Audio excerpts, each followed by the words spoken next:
French revolution में जो next हम लोगों का टॉपिक था वो था फॉर्मेशन ऑफ नेशनल असेंबली। राजा, आप लोगों ने पहले देखा था कि राजा किस प्रकार से नेशनल असेंबली को मान्यता प्राप्त करने के लिए मान्यता दी गई, है ना। जैसे हम लोगों ने पिछले टॉपिक में पढ़ा क्या, टेनिस कोर्ट ओथ, जिसमें हम लोगों ने देखा कि जब वह, है ना, असेंबली छोड़कर, जब थर्ड स्टेट के जो मेंबर्स थे वो असेंबली छोड़कर चले गए, तो उसके बाद धीरे धीरे करके उन्होंने खुद एक नेशनल असेंबली की निर्माण किया, है ना, जो टेनिस कोर्ट ओथ कहलाया।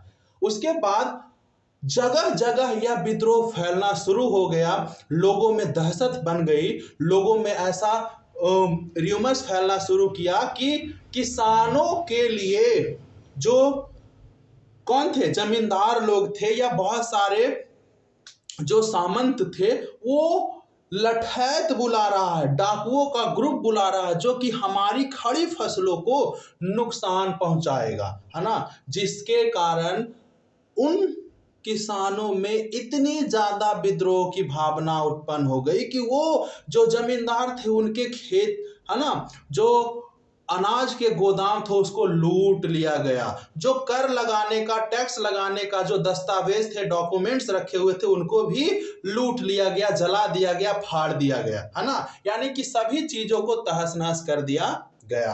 अब यहां पर आप लोगों ने फिर देखा था कि किस प्रकार से राजा इतना खौफ में हो गया, राजा को इससे लगने लगा कि अब हमारी सत्ता जो है, अब हमारी गद्दी जो है खतरे में है। यही कारण है कि उसने क्या किया, नेशनल असेंबली को निर्माण करने की, है ना, स्वीकृति दे दी। ठीक है, तो formation of national assembly clear. अब नेशनल असेंबली में 3 बॉडी थे।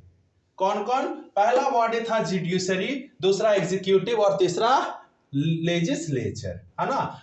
लेजिस्लेचर, आज का भी हम लोग जो कॉन्स्टिट्यूशन पढ़ते हैं, आज का भी हम लोग संविधान पढ़ते हैं, तो उसमें भी हमें 3 ही बॉडी के बारे में बताया जाता है। डेमोक्रेसी के 3 जो बॉडी है, वह 3 पिलर जो है यही तीनों है ना। 3 पिलर जो है यही है। कौन कौन सा? जुडिशरी, एग्जीक्यूटिव और लेजिस्लेटिव, है ना। ठीक है, तो जुडिशरी यानी जो न्याय व्यवस्था को संचालित करता है उसको जुडिशरी कहा जाता है ना। इसमें जज होते थे, इसमें जज होते थे, और जज की वोटिंग किसके द्वारा की जाती थी, जज को चुना किसके द्वारा किया जाता था, तो वह एक्टिव सिटीजन के द्वारा चुनाव किया जाता था। अब एक्टिव सिटीजन कौन है, तो कितने लोग थे, तो ये 4 मिलियन पीपल थे, है ना। टोटल 28 मिलियन पीपल थे, 28 मिलियन पीपल, जिसमें से 4 million about 40 lakh people active citizen में, है ना, होते थे, एक्टिव सिटीजन में पाए जाते। अब एक्टिव सिटीजन होते कौन थे वो हम लोग देखेंगे, है ना। एक्टिव सिटीजन कौन होते थे वो हम लोग देखेंगे। अब इनका जो वोटिंग होता था वो एक्टिव सिटीजन के द्वारा होता था। अब जो एग्जीक्यूटिव में कौन कौन होते थे, एग्जीक्यूटिव में किंग होते थे यानी मोनार्क होते थे, और मिनिस्टर्स होते थे। किंग पर कंट्रोल लेजिस्लेचर पर होता था, और, है ना, किस पर, मिनिस्टर्स पर भी कंट्रोल लेजिस्लेचर का होता था। यहां देखिए, कंट्रोल है किंग पर भी लेजिस्लेचर का, और कंट्रोल है इस पर मिनिस्टर्स पर भी, किसका, लेजिस्लेचर का, है ना, यानी नेशनल असेंबली के जो लोग थे उनका। अब लेकिन राजा के पास एक अपनी ताकत होती है वीटो पावर की, है ना, वीटो पावर की। अगर कोई काम वह चाहता है कि यह राज्य में, देश में लागू नहीं हो, तो नेशनल असेंबली में अगर वह पारित भी हो गया तब भी वह क्या कर सकता है, इसको पूरी तरीके से निरस्त कर सकता था। यह होता है वीटो पावर। अगर इसकी मन नहीं है तो वह पूरी तरीके से वह उससे क्या कर सकता है, हटा सकता है, प्रतिबंध लगा सकता है, एबलिश कर सकता है। ठीक है, क्लियर। तो ये वीटो पावर। अब नेशनल असेंबली में कितने सदस्य थे, तो नेशनल यानी लेजिस्लेटिव में, है ना, नेशनल असेंबली में कितने लोग थे, 745 कौन थे, मेंबर्स थे, जिनका चुनाव कौन किया, इलेक्टर्स करते थे, जिसमें 50,000 मेंबर थे, है ना। इलेक्टर्स 50,000 थे, उनमें से वह किसका चुनाव करते थे, नेशनल असेंबली के पीपल का चुनाव करते थे। अब इसका चुनाव कौन, यानी कि जो इलेक्टर्स होते थे उनका चुनाव कौन करता था, तो उनका चुनाव भी एक्टिव सिटीजन ही करते थे। यानी कितने लोग, 4 मिलियन पीपल जो थे एक्टिव सिटीजन में पाए जाते थे। ठीक है, हम बता रहे हैं एक्टिव सिटीजन क्या होता है। पहले तो ये नेशनल असेंबली तो देख लेते हैं। The National Assembly completed a draft of a constitution in 1791। National assembly ने क्या करना शुरू किया, एक संविधान निर्माण करना शुरू किया। कब, 1791 में, है ना। 1791 में एक संविधान का निर्माण करना शुरू कर दिया गया। क्लियर, इसको मिटाएं, इसको लिख लीजिएगा, इसके बाद इसको हम इरेज करते हैं।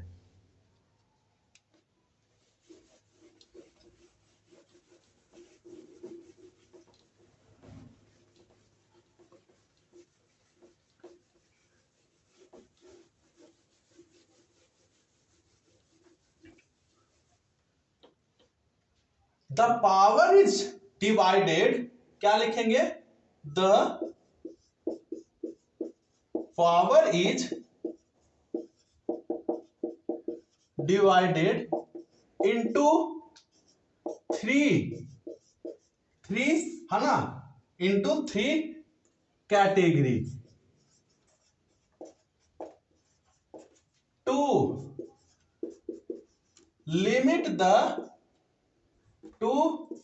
The power of monarchy, the power of king कर दीजिए, है ना, किंग। कौन कौन सा था, जुडिशियरी,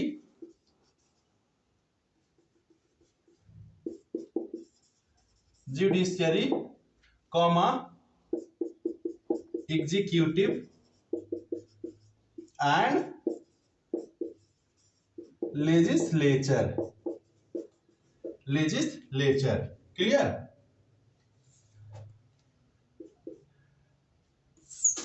दिस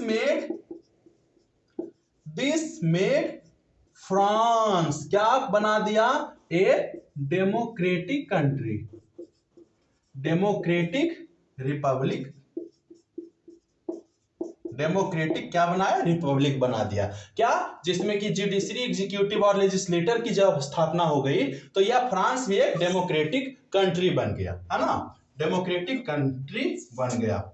लेकिन क्या डेमोक्रेटिक कंट्री का मतलब होता है कि right to vote to the person, है ना। अब जिसका जो क्राइटेरिया होता है, एज लिमिट होता है, उसके अनुसार अगर वह उस एज लिमिट को क्रॉस कर गया है तो उसको वोट देने का अधिकार होगा। लेकिन यहां पर, है ना, डेमोक्रेटिक कंट्री तो बना लेकिन सभी को वोट देने का अधिकार नहीं था। Only main of above 25 year, है ना, हैड राइट टू वोट। लेकिन क्या सभी, अब एबव 25 ईयर के भी जो थे वो क्या सभी दे रहे थे वोट, नहीं। इसी में अब आता है एक्टिव सिटीजन। क्या था, कौन थे एक्टिव सिटीजन, कौन थे, द मेन, सिर्फ मेन, है ना, सिर्फ पुरुष, main above 25 years,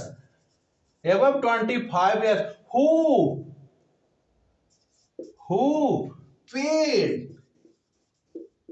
the taxes at least 3 days of their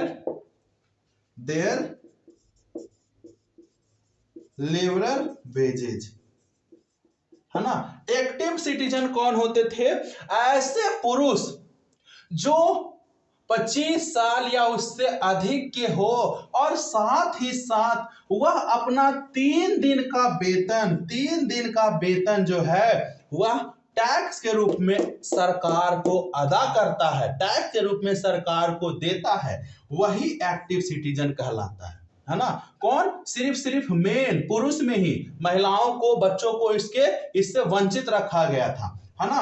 ठीक है, वह एक्टिव सिटीजन कहलाते हैं। इसको छोड़कर सभी जो थे पैसिव सिटीजन थे। इसको छोड़कर सभी कौन से पैसिव सिटीजन कहलाते थे। इसको मिटाते हैं, लिख लीजिएगा, पैसिव सिटीजन कहलाते थे। अब पैसिव का भी लिख लेते हैं। पैसिव सिटीजन किसको कहते हैं?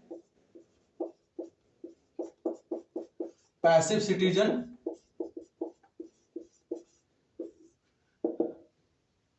ये इसकी संख्या कितनी थी? 4 मिलियन, हाँ ना, कितनी? 4 million. Passive citizen the main, जो इससे बच गया, द मेन यानी 3 मिलियन था, 3 million comma all women and youth below 25 years of age. ये कौन से? पैसिव सिटीजन कहलाते थे। पैसिव सिटीजन कहलाते थे जो ये टैक्स नहीं पे कर रहा था, है ना, या जितनी भी महिलाएं थी सभी पैसिव सिटीजन। जितने भी 25 से कम उम्र के बच्चे थे या 25 से कम उम्र के लोग थे, वह क्या है? पैसिव सिटीजन में आते थे। ठीक है, तो ये पैसिव, इसको वोट देने का अधिकार नहीं होता था, है ना। अब क्या हम लोगों ने क्या पढ़ा कि इन्होंने क्या कर दिया था? एक कॉन्स्टिट्यूशन का निर्माण कर दिया, जिसमें कि, है ना, लोगों को उसके अधिकारों के लिए भी लिखा गया। डिक्लेरेशन ऑफ राइट के बारे में भी लिखा गया। लेकिन डिक्लेरेशन ऑफ राइट, है ना, सभी लोग नहीं पढ़ पा रहे थे, क्योंकि बहुत सारे लोग इस चीज को नहीं समझ रहे थे। क्यों? क्योंकि वो या तो इलिटरेट थे या वो सिंबॉलिक लैंग्वेज समझते थे, है ना, सिंबल में लिखे हुए लैंग्वेज समझ रहे थे। ठीक है, तो हम लोग आगे देख रहे हैं डिक्लेरेशन जो था, डिक्लेरेशन ऑफ राइट के बारे में, है ना, जो क्या था कि राइट तो सबको मिली थी, लेकिन उसे समझना सबके लिए आसान नहीं था, है ना। क्या है? Political symbol, political symbol of declaration of right, declaration of right. ठीक है, जैसे पहला क्या था? पहला क्या था इसमें डिक्लेरेशन ऑफ राइट में? The broken chain, the broken chain, है ना, टूटी हुई जंजीर। किस चीज को सिंबलाइज करता है? किस चीज के बारे में बतलाता है? तो एक ऐसा स्लेव जो, देखो, स्लेव को पहले जो ऐसे भी आप लोग देखे होंगे, मूवी वगैरह में देखते हैं कि जो जिसे अरेस्ट किया जाता है उसको हथकड़ी पहनाई जाती है। तो वह हथकड़ी किस चीज का? गुलामी का प्रतीक था, है ना। फ्रांस में उसे गुलामी का प्रतीक माना जाता था, और टूटा हुआ चेन जो है उस गुलामी से मुक्त होने का प्रतीक माना जाता है ना। क्या है? Slave becoming free, slaves becoming free, slaves becoming free. दूसरा है द बंडल ऑफ रॉड, है ना, ऑफ फैसेस, किस चीज का? Strength lies in unity, strength lies in unity, है ना। आप लोगों ने कहानी तो सुनी होगी कि लकड़ी का एक टुकड़ा जो है, एक लकड़ी का ये होता है, उसको आसानी से तोड़ दिया जा सकता है ना, आसानी से तोड़ दिया जा सकता है। लेकिन अगर बहुत सारे लकड़ी का बंडल आपको मिले, है ना, उसे तोड़ना मुश्किल होता है। ठीक है, तो वही अब क्या कर रहे हैं कि जो बंडल ऑफ रॉड्स है वो किस चीज का? एकता का प्रतीक है, यानी एकता में ही बल होती है, इसका प्रतीक माना जाता है। थर्ड में क्या है? The I with in A triangle, है ना, एक त्रिभुज के बीच में आंख और उसके चारों ओर प्रकाशित, है ना, प्रकाश फूटता हुआ, वो किस चीज का प्रतीक है? सिंबल ऑफ नॉलेज, ज्ञान का। Symbol of knowledge, and symbol of knowledge and drive away the cloud of ignorance, है ना। ड्राइव अवे, और किस चीज का? तो अज्ञानता का जो बादल है उसको दूर करने का भी प्रतीक है। यानी कि जो सनलाइट उससे निकल रहा है उससे क्या होगा, हमें हमारे अंदर जो अज्ञानता मौजूद है उसे दूर करने के लिए ये सिंबलाइज किया गया है। फोर्थ है स्केप्ट्री, है ना, राजदंड। ठीक है, अभी रॉयल है, सिंबल ऑफ रॉयल पावर,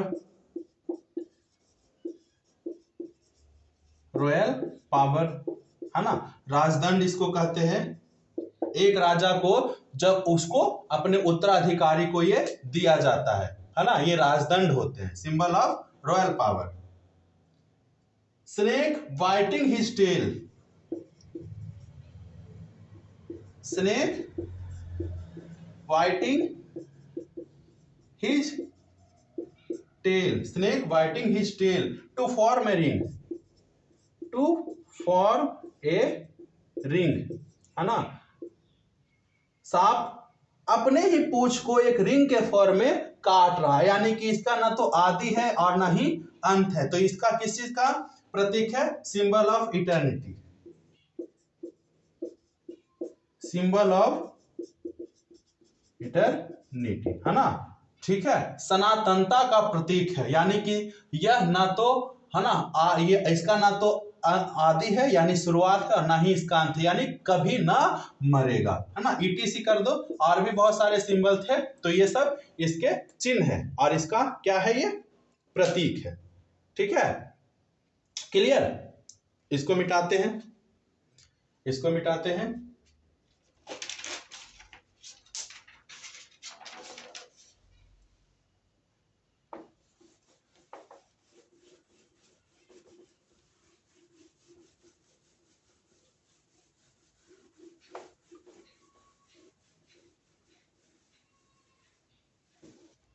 ठीक है, नेक्स्ट आगे हम लोग क्या देख रहे हैं? अब बात जब यहां लोकतंत्र की हो गई, तो लोकतंत्र में आप लोगों ने क्या देखा कि कौन से कम्युनिटी के पास इसकी ताकत थी? तो जो एक्टिव पीपल थे, एक्टिव सिटीजन थे, है ना। एक्टिव सिटीजन थे कौन? जिनके पास पैसे थे, तभी तो वह टैक्स दे पा रहे हैं। और जब जिनके पास पैसे होंगे वही फिर से सत्ता में आ गए, वही फिर से, है ना, राज का चलाना शुरू कर दिया, तो फिर से तो वही प्रॉब्लम है, वहां पर मोनार्की हटी, है ना, राजा का पद हटा, तो यहां पर इन लोगों ने भी, यानी कि जो, है ना, विकसित क्लास के लोग थे, डेवलप्ड क्लास के लोग थे, वो इसमें फिर से कब्जा कर लिया।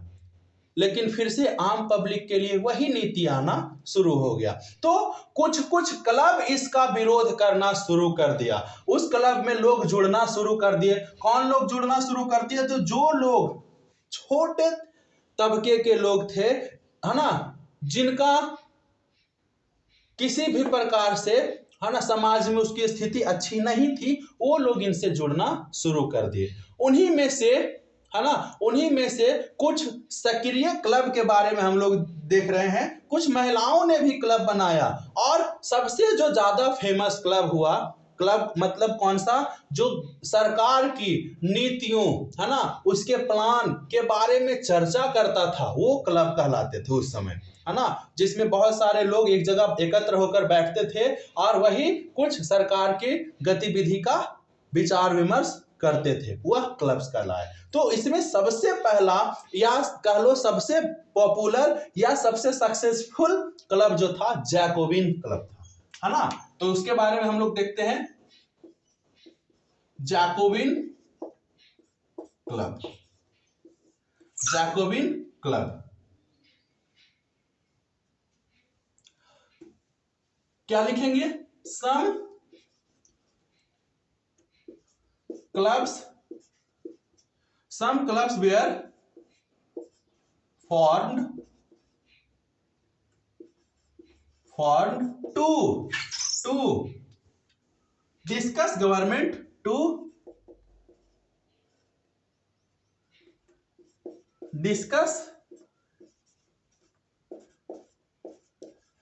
government policies and plans.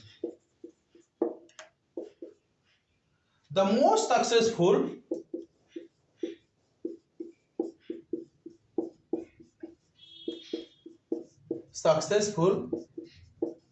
club was Jacobins Club. Got name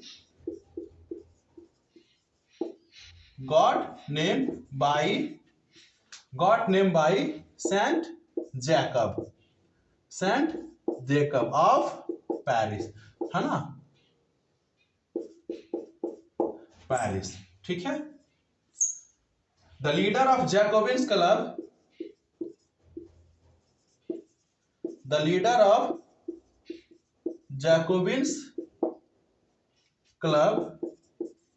was Maximilian Robespierre,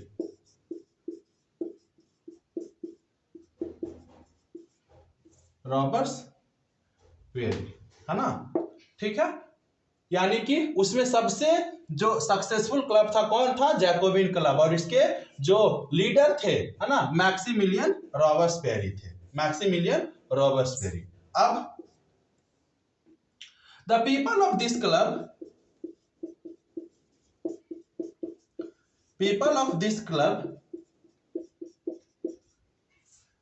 club wore long striped trouser and a red cap, एक लाल टोपी। अब रेड कैप क्या था? तो जो लोग अपने आप को दास्ता से मुक्त, स्लेवरी से मुक्त समझते थे, वो लाल टोपी, है ना, पहना करते थे, या फिर जो लोग स्लेव से मुक्त हुए थे वो लाल टोपी पहना करते थे उस समय। तो इनका भी पहनावा उसी तरीके से था। लॉन्ग स्ट्रिप्ड ट्राउजर, यानी कि घुटनों से नीचे तक, यानी, है ना, पूरी पैर का ट्राउजर पहना करते थे ये लोग। अब इसमें शामिल कौन कौन थे? तो जो निचले तबके के लोग कह लो कि जिनके पास कोई काम धंधा उस तरीके का नहीं था, जिनके पास जगह जमीन नहीं थी, और जो रोजी रोजगार के लिए किसी भी प्रकार से लेबर मजदूरी का काम कर रहे थे, वो लोग इसमें शामिल हो गए, है ना। जैसे ब्रेड बनाने वाले, जूते बनाने वाले, है ना, ठीक है, लेबर, नौकर, ये सब इस क्लब में शामिल हो गए। तो इस क्लब में लोगों की संख्या बढ़नी शुरू हो गई। क्यों? क्योंकि जो सबसे ज्यादा पॉपुलेशन, है ना, फ्रांस की थी, वह इन्हीं लोगों में से थी, ठीक है। तो इसमें लोगों की संख्या बढ़नी शुरू हो गई। Clear? On 10th of August 1792, the Jacobins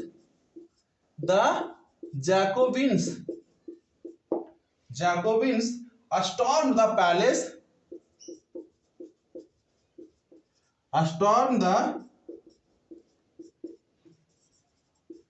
palace of Tuileries, है ना, palace of Tuileries, killed the guards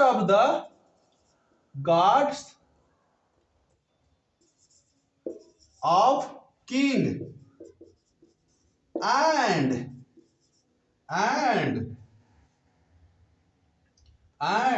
held the king hostages for several hours, several hours, ठीक है, सेवरल आवर्स, है ना। अब यहां पर क्या किया कि इसको पूरी तरीके से कुछ घंटों के लिए राजा को कब्जे में ले लिया, बंधक बना लिया, ठीक है, इसको कब्जे में ले लिया, है ना। अब ये किया क्यों गया था, क्यों इस पर आक्रमण किया गया, ऐसा क्यों किया गया, तो आप लोग देख चुके हैं कि बढ़ते हुए पावरोटी के दाम और साथ ही साथ कड़ाके की ठंड के कारण जो उस साल फसलें नहीं हुई थी, टैक्स भी इंक्रीज कर दिया गया था, और उस समय पावरोटी के दाम भी बढ़ रहे थे, कालाबाजारी भी बढ़ रही थी। इन सब के लिए लोग, है ना, क्रोधित हो गए और डायरेक्टली जैकोबिन, है ना, के नेतृत्व में, जैकोबिन, है ना, क्लब के नेतृत्व में इन्होंने ऐसा काम कर दिया, ठीक है। ये इस तरीके से हुआ। अब बाद में क्या किया, एंड कह सकते हैं impression the royal family, royal family को पूरे को क्या कर दिया, कैद में डाल दिया, जेल में डाल दिया, ठीक है। तो ये हमारा क्या था, जैकोबिन क्लब्स के द्वारा। अब कुछ समय के बाद की बात करेंगे अब धीरे धीरे करके कि कैसे, है ना, राजा को भी फांसी पर चढ़ा दिया गया, कैसे, है ना, यहां पर एक डेमोक्रेसी की स्थापना हुई, है ना, डेमोक्रेसी की स्थापना हुई। इसको पॉज करके लिख लीजिएगा आप लोग।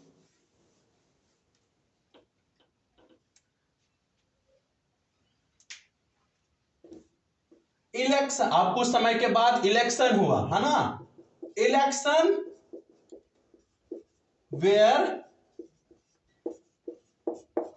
Held in France. अब इसमें किसको मिला, है ना, क्या फिर से वही जो एक्टिव पार्टिसिपेंट था, एक्टिव सिटीजन थे, उन्हीं को मिला? नहीं, इस समय 21 साल से ज्यादा के सभी लोगों को, सभी मेन को यह अधिकार मिले। हेल्ड, है ना, in France, and all main above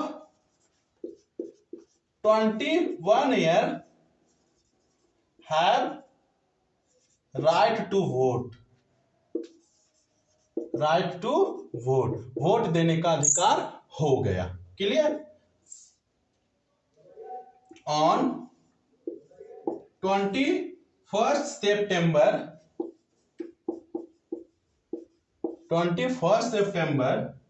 1792 abolished monarchy and established republic, abolished monarchy and established republic,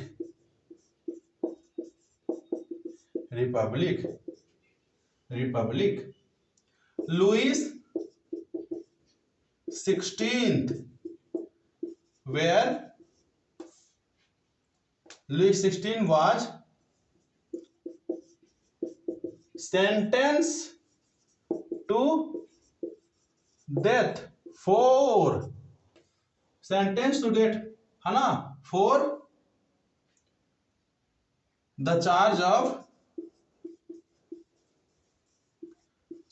of treason, है ना, देशद्रोह के लिए इसे क्या कर दिया गया, है ना, इसको फांसी की सजा सुनाई गई। अब देशद्रोह क्या था वो भी बतला देते हैं।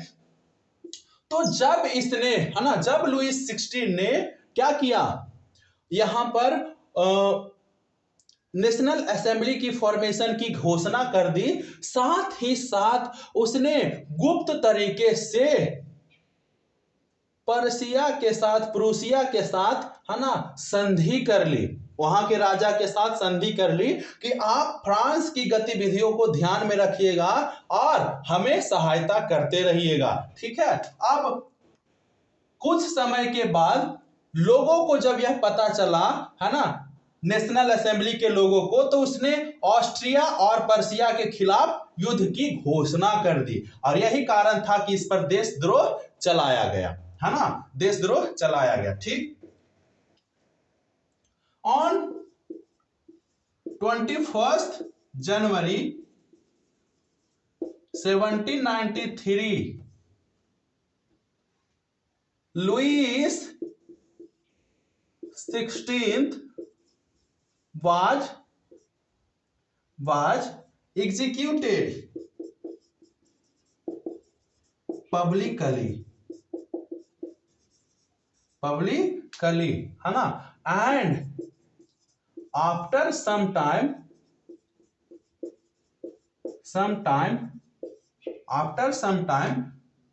Queen Mary Antoinette, है ना, was also executed, है ना, उसकी भी हत्या कर दिया, इसको भी लटका दिया गया कुछ समय के बाद। तो यहां पर राजशाही का पूरी तरीके से अंत हो गया और डेमोक्रेसी की स्थापना हो गई। क्लियर, यहां तक हम लोगों ने पढ़ा। अब आगे हम लोग देखेंगे, है ना, टेरर इन फ्रांस।